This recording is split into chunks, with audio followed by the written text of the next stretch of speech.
We've all become very cognizant of Jack and his story. And when Alibaba went public with the largest IPO in history, we knew a lot more about him. So I want to talk about his personal story. I want to talk about how many times he tried and failed and what kept him going.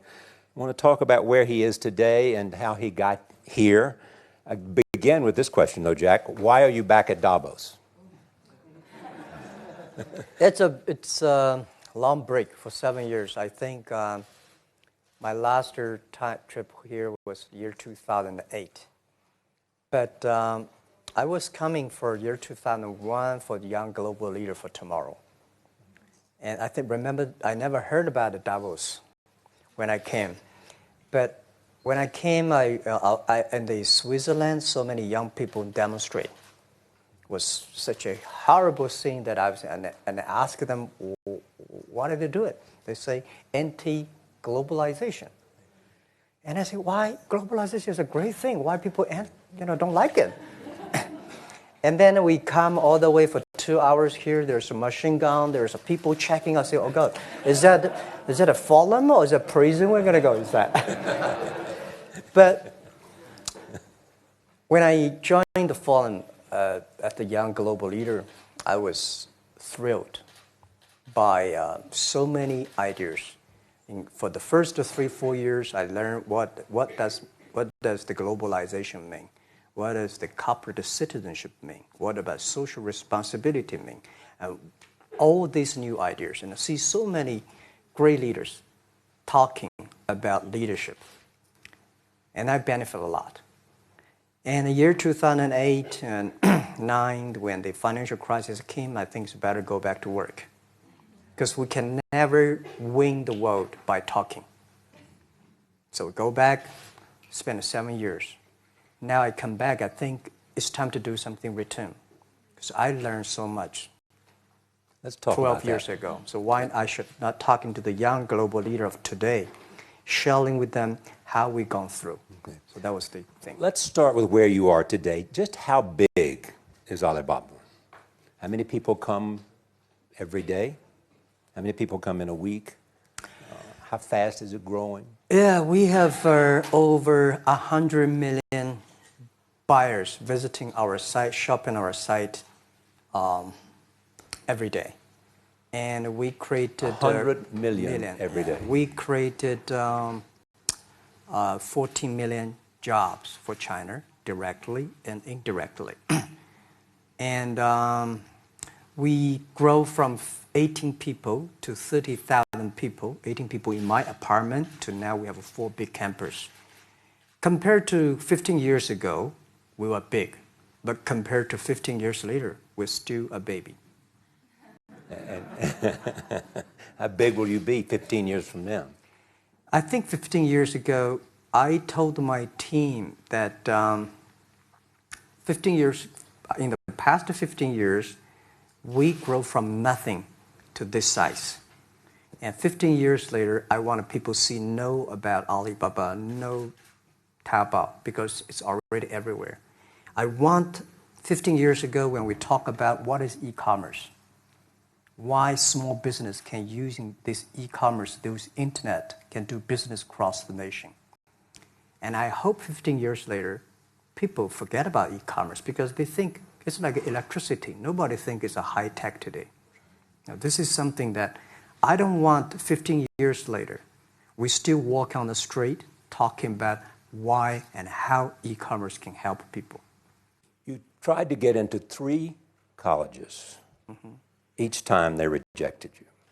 No, I tried. There is an examination that young people, if you want to go to university, you have to take the examinations. So I failed 3 times. Right. But a lot of fail. I failed for funny things that I failed a key primary school test for 2 times.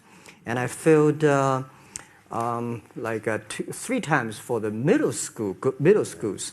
And you will never believe in Hangzhou, my city, there's only 1 middle school that lasts only 1 year. It was changed from primary school to middle school because our graduates of our school, no middle school accept us because we were too bad. Yeah. They will become a middle school. What effect did it have, though, being rejected? Well, I think we have to get used to it. We're not that good. Even today, we still have a lot of people reject us. I think when I graduated from universities, and before for 3 years I tried to fill in the universities. So I applied jobs for 30 times, got rejected. I went for a police, they said, no, you're not good. I went to even the KFC. When KFC came to China, come to my city, 24 people went for the job. 23 people were accepted. I was the only one guy. And we went for police. 5 people, 4 of them accepted. I was the only guy that I received it. So to me, being turned down, rejected. Oh, by the way, I told you that I applied for Harvard for 10 times, rejected. I know I'll be rejected. I just don't want to say that. Yeah, sorry now. 10 times you wrote them and said, I'd like to come to Harvard. Yeah. And then I told myself, someday I should go teach there, maybe. I think that can be arranged. Richard Nixon came to Hangzhou. Yeah. And after that, tourists flooded the place. Yeah. And that's how you learned English. Yeah. I really like I don't know why, at 12, 13 years old, that time I suddenly fell in love into the language, the English. And there's no place you can learn English at that time. There's no books, English books. So I went to the Hangzhou Hotel, now called Hangzhou Shangri-La Hotel, because that was the hotel can receive the foreign visitors. So every morning for 9 years, I showed them around as a free guide, and they taught me English. And I think that changed me. Today, I'm 100% made in China. I've never got a one-day train outside China. Yeah.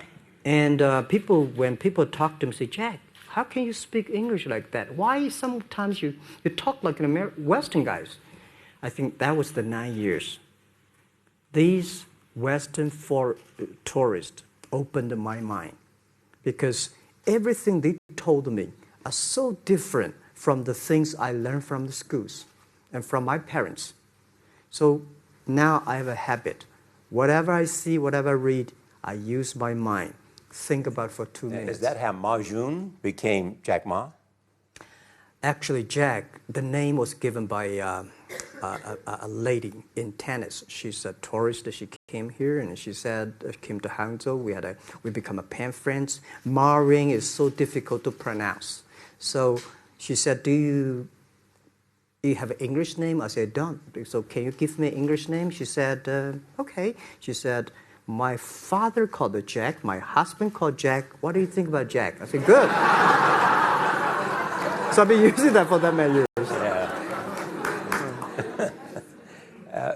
First visit to America, 1995? 1995, yeah. I came here for a project helping the local government to building up a highway.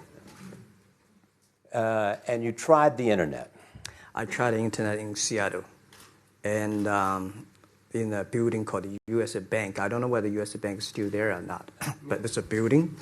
And my friend opened a small office, which is like only 10% bigger than this room. And there are a lot of computers in there. And he said, Jack, this is internet. I asked, what is internet? He said, search whatever you want. At that time, they used Mosaic, very slow, right? Yeah. And I said, I don't use it. I don't want to type because computer is so expensive in China. If I destroy it, yes, I cannot pay. He said, just to search it. So I searched the first word, beer. I don't know why, because it's easy to spell, baby. And I see beers from Germany, beers from USA, beers from Japan, but there's no beer from China. And I say, okay, type the second word is China. No data. Nothing. And I said, 1995, no data about China. So I talked to my friend, why not make something about China? So we made a small, very ugly-looking page called China. It's something like I did a translation agency. We listed on there. It was so shocking. We launched at 9:40 in the morning. 12:30, I got a phone call from my friend. He said, Jack, you got 5 emails. I said, what is email? And they say, these are the things. So people so excited. Where are you? This is the first time I see a Chinese website on that. How can we can we do something together? So I think this is something interesting. So we should do it. Why did you call it Alibaba? Alibaba? Well, when I started, I think internet is global. We should have a global name. And a name that, interesting, like at that time, the best name is Yahoo. Right? So I've been thinking for many days, suddenly thinking Alibaba is a good name. So I happened to be in San Francisco that day. I did have a lunch, and the waitress came. I asked her, do you know about Alibaba? She said, yes. I said, what is Alibaba? She said, Open Sesame. Good. So I went on the street, asked about 10, 20 people. They all know about Alibaba, 40 Thieves, and Open Sesame. And I think this is a good name. And start with A. Whatever you talk about, Alibaba is always top. You have said before that in creating Alibaba, you had to create trust. Yeah. Because people in China were used to face-to-face. Yeah. How did you create trust? I think because we started out doing business on internet. I don't know you, you don't know me. So how can you do things online unless you have trust? So for e-commerce, the most important thing was trust. I think when I first went to USA for raising money, talk to the venture capitalists, a lot of people say, oh, Jack, no. China doing business by the guanxi. How can you do business on internet?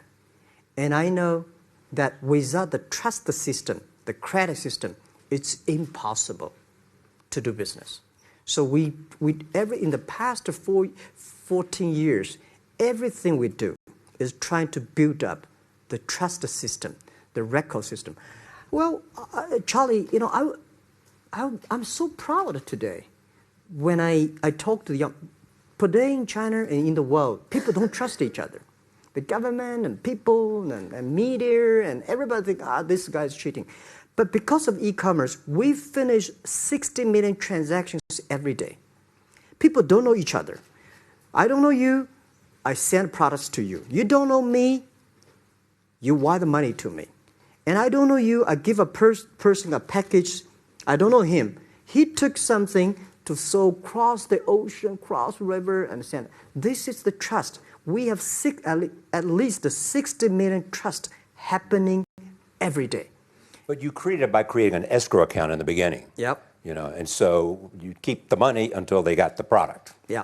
And then you release the money. That's true. I mean, the escrow service is about Alipay. When I this idea, I would love Davos, because it was a big decision. Because for first 3 years, Alibaba is just like e-marketplaces for information.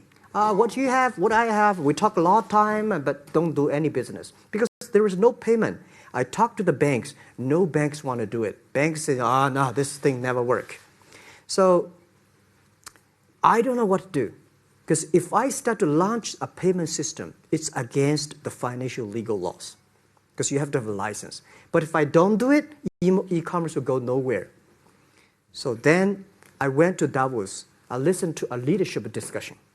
Leadership is about responsibility. And after I listened to that panel, I give a call to my friends, my colleagues in my apartment, say, do it now, immediately. If something wrong, the government not happy about that, if one body has to go to the prison, Jack might go to the prison. Because it is so important for China, for the world, to build up the trust system. And if you did not do it, and do not do it properly, stealing money, money wash, no trust record, I send you to the prison. So that was the thing. And people don't like it. So many people I talked to at that time for Alipay, they say, this is the stupidest idea you have ever got. But I say, I don't wear the stupid clever as long as people use it. Now we have 800 million people using this Alipay. Stupid things, if you do it better, is better. Alipay is a privately held thing. It's not part of Alibaba. No, it's a Let private. me talk about money for a second. Yeah. You have never gotten money from the Chinese government? No. None. I want it at the beginning, and later I don't want it, because I think if the company always think about picking money from out of the government pockets, that company is rubbish. Think about how can you make money from the customers and market and then help customers succeed. That's our philosophy. No money from Chinese banks? No. I at that time I want, and now they want to give me, I don't want it. Yeah. All right. Your relationship with the government. Mm-hmm. Yeah. What's your relationship? I mean, if they didn't, here's what some say, that you have existed in an environment that's not, they have restricted competition for you. And that's a pretty good thing to do for a private company. Yeah. I think the relationship with the government for us is very interesting. For the first 5 years, because I've been working as a part-time jobber for a government organization called Ministry of Foreign Trade, 1997, for 14 months. And I learned that you should never rely on government organization to do e-commerce. And I started a business. I told my people and team, in love with the government, but don't marry them. Yes. Respect them. And a lot of people say, well, government officers talking about internet, the censorship and this, that, and they worry about. I think it's the opportunity, it's a responsibility talking to them. Tell them how internet can help. So you tell them we create jobs. Oh, yeah. I think a lot of people debate and fight against them. And in the first 12 years, anybody come to my office, I sit down, talking to them, how we can help economy, how we can create jobs, why China will improve by the internet.